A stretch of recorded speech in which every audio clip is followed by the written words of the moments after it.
Olá, alunos! Sou a professora Terezinha Menezes e hoje vamos trabalhar a aula número 29, Base Comum, Origem da Vida. Objetos do conhecimento, Teoria de Lamarck e Teoria de Darwin-Wallace.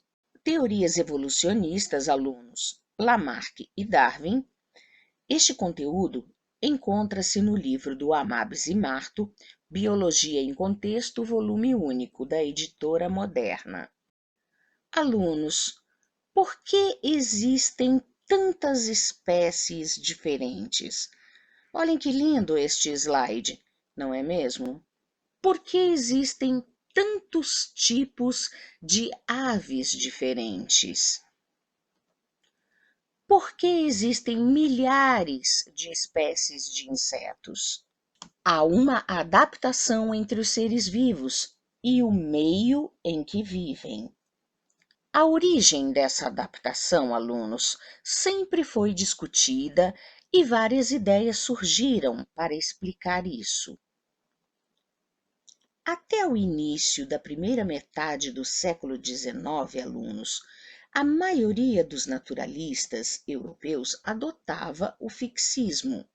E o fixismo propunha que na biologia todas as espécies surgiram tal como são e permaneceriam assim, fixas e imutáveis, por toda a sua existência, sem que jamais ocorressem mudanças significativas na sua descendência. Ou seja, de acordo com essa doutrina, as espécies atuais dos seres vivos seriam exatamente as mesmas que existiram no passado. Pequenas variações poderiam ocorrer entre os membros de uma espécie. Portanto, alunos, o fixismo foi a primeira ideia sobre a origem das espécies. Teve apoio e origem nas religiões da época, que tentavam explicar o surgimento dos seres vivos e, na ocasião, não haviam indicadores contrários conhecidos na época. Linneu, por exemplo, também aceitava o criacionismo. Essa doutrina, ela atribuía o surgimento das espécies biológicas a um ato divino de criação, como descrito na Bíblia. Afirma que os organismos são distribuídos segundo uma escala que vai do mais simples ao mais complexo. Então, aqui vocês podem observar seres procariontes, bactérias, no caso aqui, bacilos. E já neste outro slide, vocês podem observar, pertencendo ao reino animal, um mamífero. Portanto, alunos, segundo o fixismo, cada ser vivo tem seu lugar definido nessa escala, não sofrem qualquer tipo de mudança, são fixos e são imutáveis. Também não são extintos. Vejam só este slide, mostrando os dinossauros, que foram eliminados do planeta no período Cretáceo. E existem muitas teorias, sendo a mais aceita pela comunidade científica a de que um asteroide teria atingido a superfície do nosso planeta, gerando uma grande explosão. Então, alunos, segundo o fixismo, os seres vivos eles teriam sido criados já adaptados ao ambiente desde o início da vida e permaneceram imutáveis. Aqui, nesse slide, vocês podem observar representantes dos 5 reinos, do reino Monera, do reino Protista, Fungi, Vegetal e Animal. A partir do século XIX, alunos, foram publicadas as primeiras obras que defendiam a possibilidade de os seres vivos se modificarem ao longo do tempo, originando novas espécies. Cientistas admitiram a ideia da substituição gradual de uma espécie por outra, através de adaptações aos ambientes em contínuo processo de mudança. E passaram a considerar a adaptação como um processo dinâmico. Ou seja, se o meio muda, muda a espécie. Os mais adaptados ao meio sobrevivem. Temos então o evolucionismo. Vamos falar um pouco mais sobre isso? Observem na figura, alunos, que com o evolucionismo passou a existir a ideia de alterações nos seres vivos ao longo do tempo e, principalmente, a ideia de um ancestral comum. Vamos agora pensar em fixismo versus evolucionismo. O fixismo seria, portanto, a visão de que os seres vivos permanecem imutáveis desde a sua criação. Já a visão evolucionista defende as mudanças, as transformações, que se opõem à visão fixista. Alunos, o naturalista francês Jean-Baptiste Antoine de Monnet recebeu o título Cavaleiro de Lamarck e por isso ficou mais conhecido como Jean-Baptiste Lamarck. Aqui está a foto dele. E este naturalista francês propôs mecanismos naturais para explicar como as espécies se alteram ao longo do tempo. Vamos verificar agora, alunos, as ideias do Cavaleiro de Lamarck. Lamarck publicou em 1809 um livro chamado Philosophie zoologique, no qual afirmava que os seres vivos sofrem modificações ao longo do tempo. As ideias de Lamarck, alunos. Lamarck acreditava que as mudanças ocorridas no meio trazem a necessidade de adaptação. Para isso, os seres vivos sofreriam modificações para poderem sobreviver. Fósseis e vestígios de seres vivos que viveram em épocas remotas comprovariam também a ideia de Lamarck da extinção das espécies. Dois princípios principais. Primeiro, a lei do uso e desuso. Para Lamarck, o uso de determinadas partes do corpo do organismo faz com que estas se desenvolvam. O desuso faz com que se atrofiem. Um exemplo de evolução para Lamarck pode ser observado em aves aquáticas. Segundo o cientista, as aves se tornaram pernaltas em razão do esforço dos animais ao esticarem as pernas para andar na água. Segundo, lei da transmissão dos caracteres adquiridos. Para Lamarck, alterações provocadas em determinadas características do organismo pelo uso ou desuso são transmitidas aos descendentes. Assim, por exemplo, os coelhos de orelhas curtas, que devido à necessidade de ouvir melhor, esforçaram-se a ponto de as orelhas crescerem e passaram essa característica aos descendentes. O exemplo da girafa, segundo Lamarck.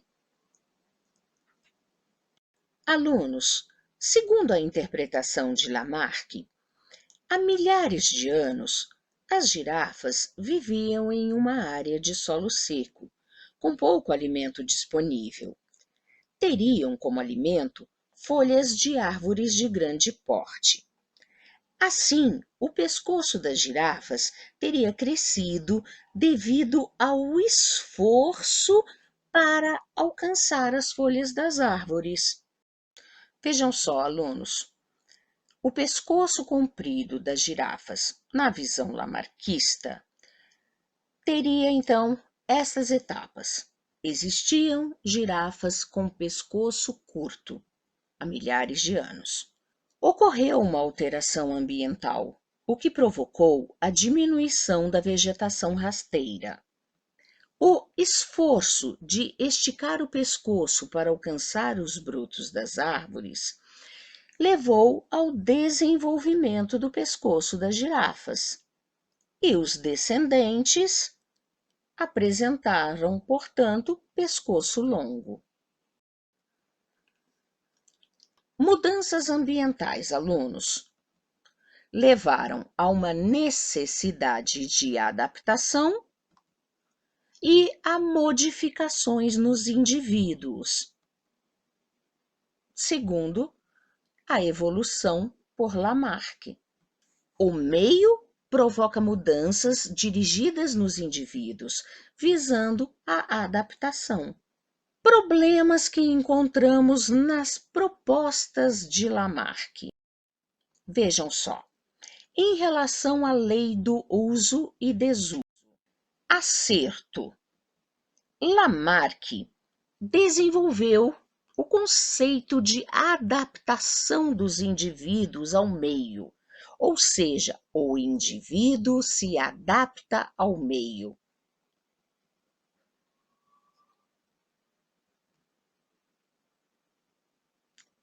Aqui temos, por exemplo, músculos do ombro e do braço.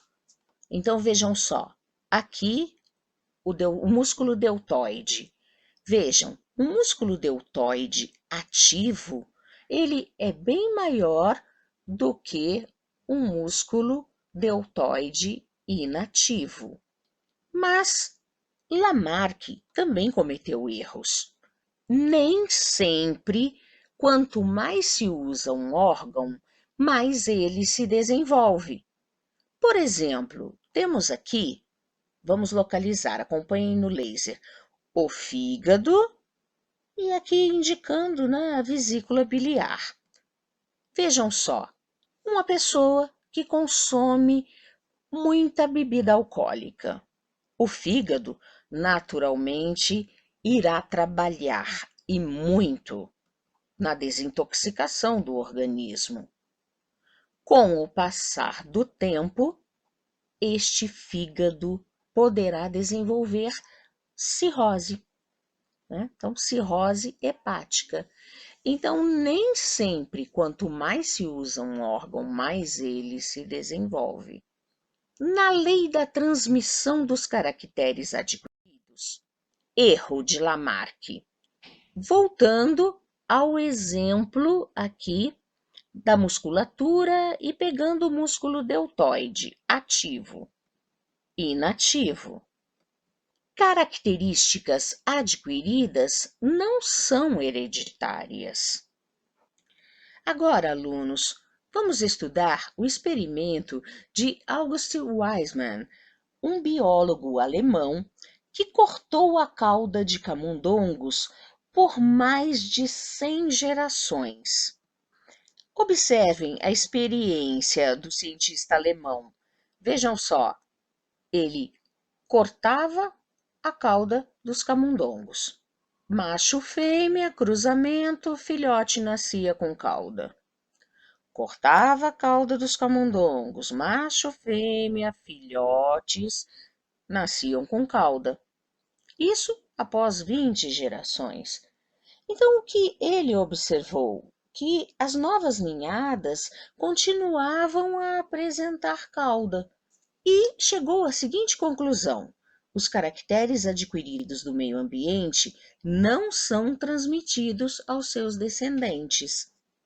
Charles Robert Darwin nasceu na Inglaterra em 1809. Charles Darwin, alunos, quando ia completar 17 anos, foi enviado para Edimburgo, capital da Escócia, para estudar medicina. Largou o curso de medicina e estudou teologia em Cambridge.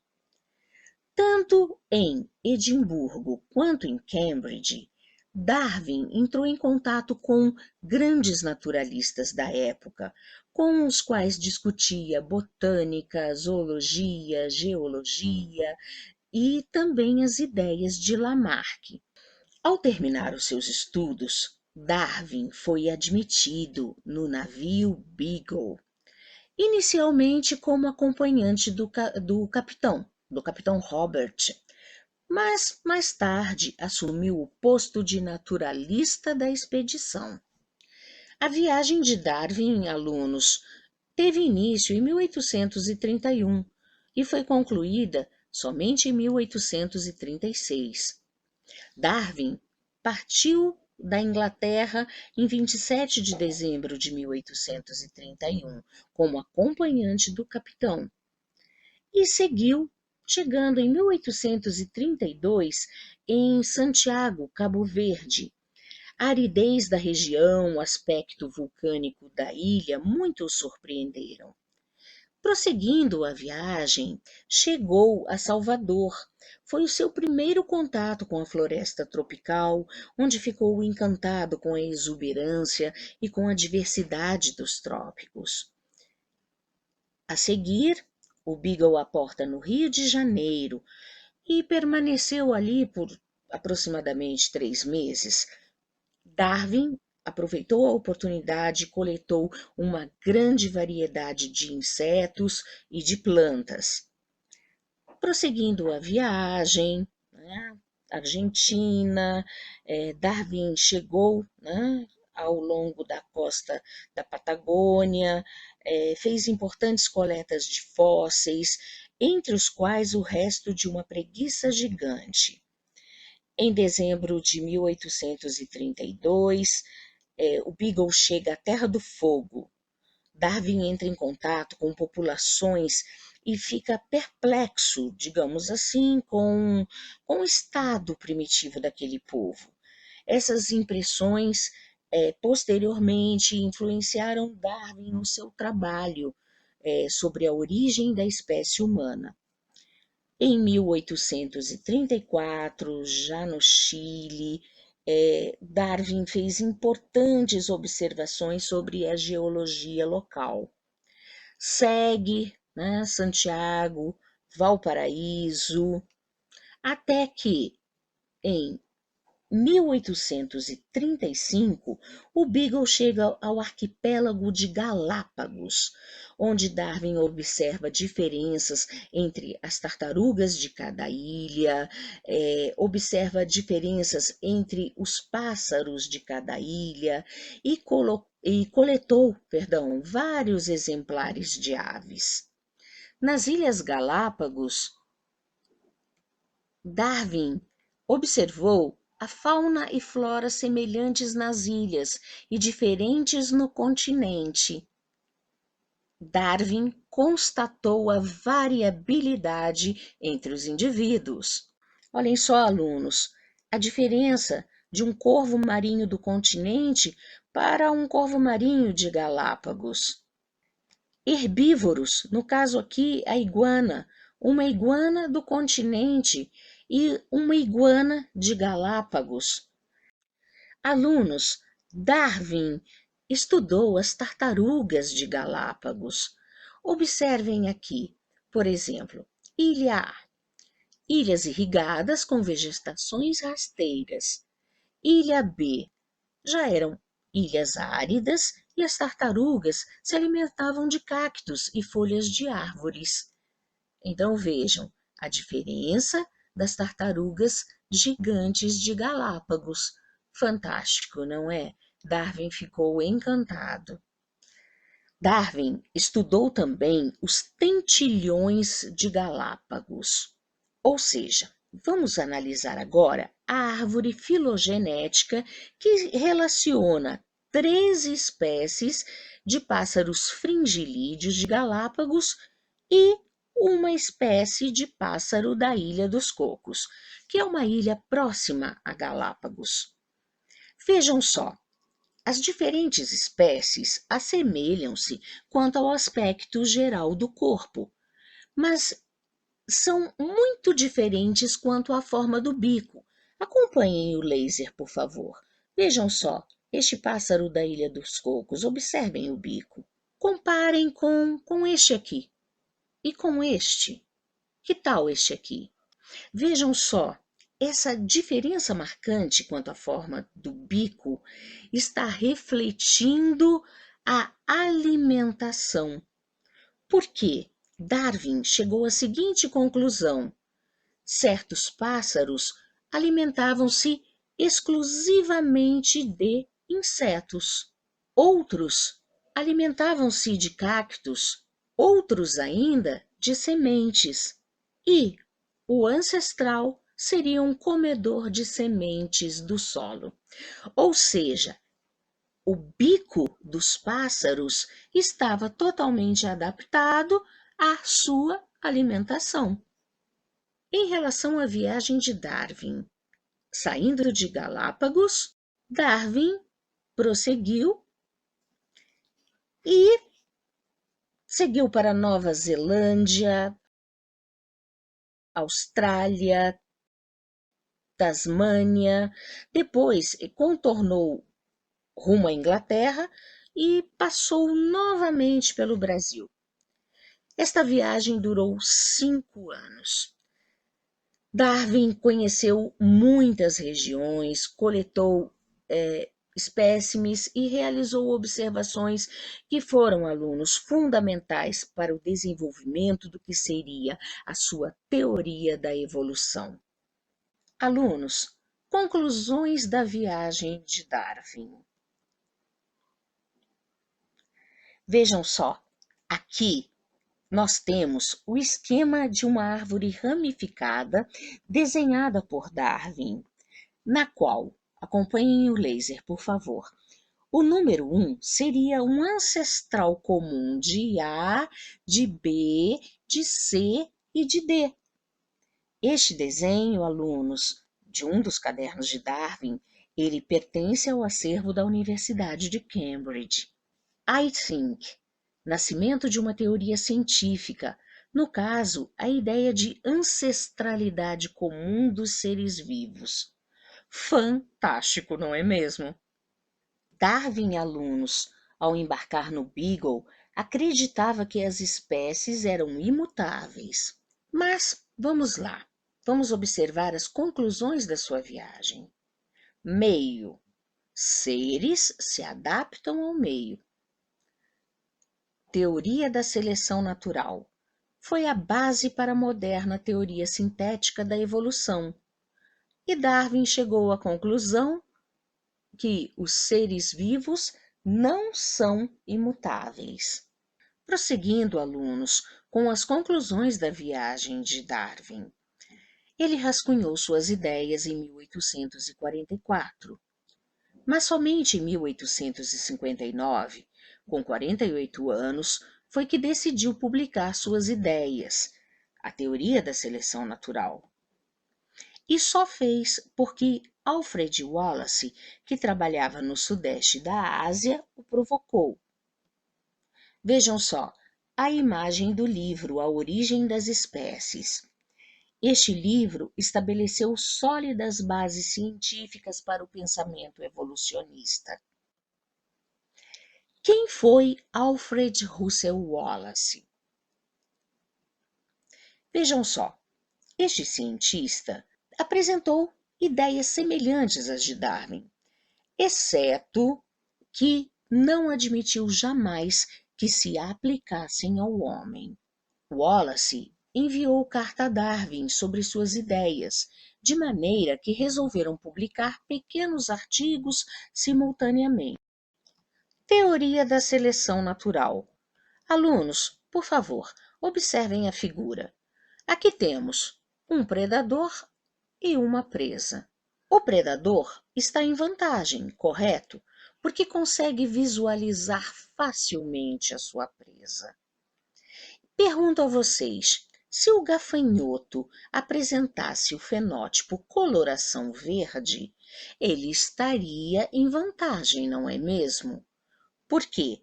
Porque ele se confundiria facilmente com o ambiente, com esta folha verde. Mas, neste caso, ele se torna uma presa fácil.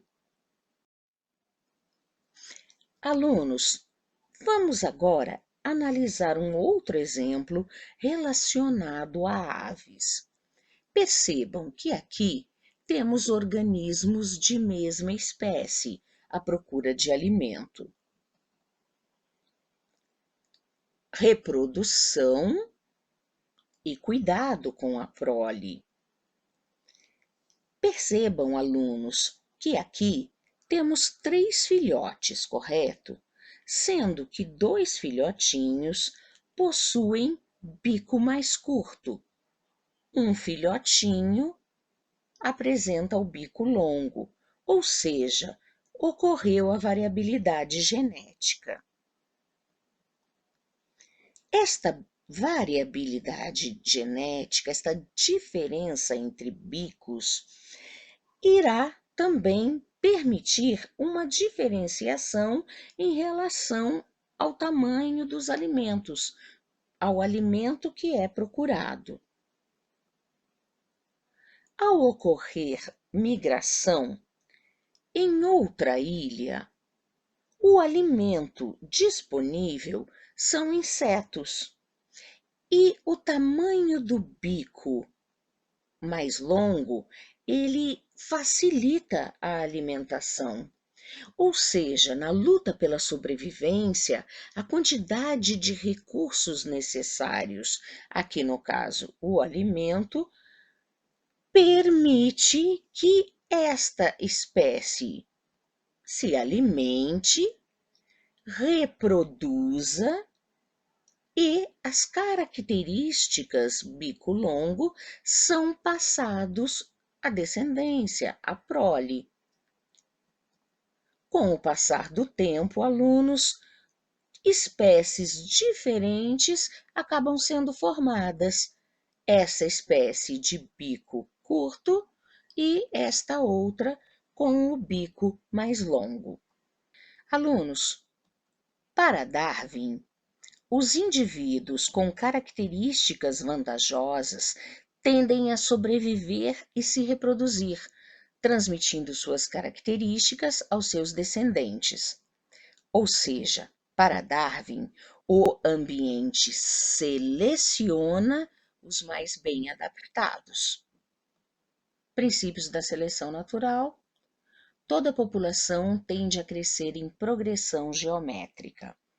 Alunos, Darwin relatou que a leitura do trabalho de Malthus, chamado Um Ensaio sobre Populações, foi decisiva. Malthus era um economista inglês que afirmava que o crescimento da população humana ocorria em PG e a produção alimentar em PA, ou seja, em progressão aritmética. Prosseguindo, as populações mantêm-se constantes ao longo do tempo, devido ao alto índice de mortalidade. Os indivíduos de uma população apresentam variabilidade de características. Então, a teoria evolutiva de Darwin está fundamentada nas seguintes ideias: seleção natural, variabilidade e adaptação. Seleção sexual. Indivíduos de sexo fêmea preferem se acasalar com parceiros portadores de determinadas características. Observem aqui nas aves, né?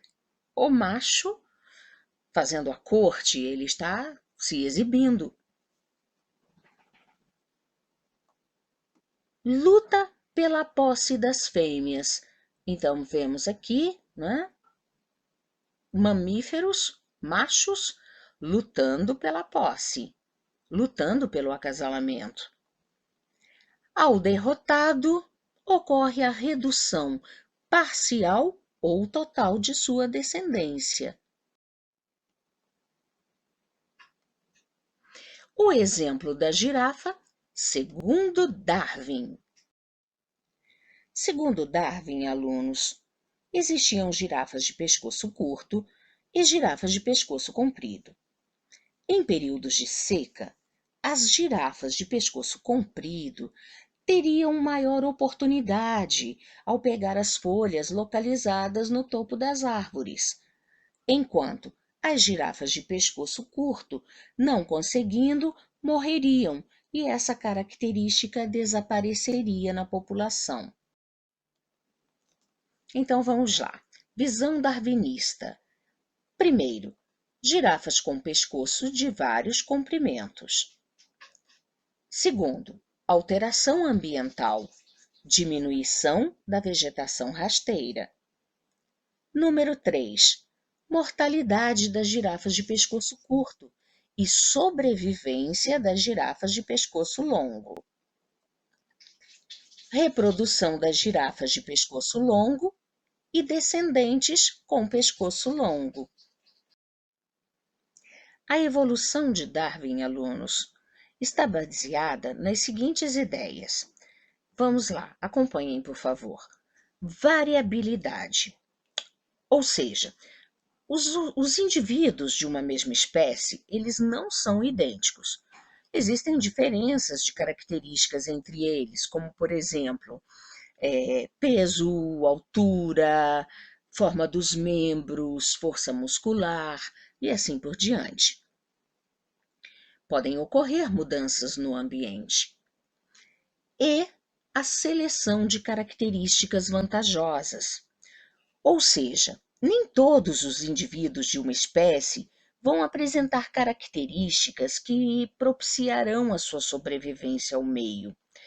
Assim, o que acontece? O ambiente seleciona os indivíduos mais aptos. Ou seja, os indivíduos portadores de características que favorecem a sobrevivência e a reprodução. Ou seja, vamos lá, o meio seleciona características casuais dos seres vivos, visando a adaptação. Bom estudos, alunos!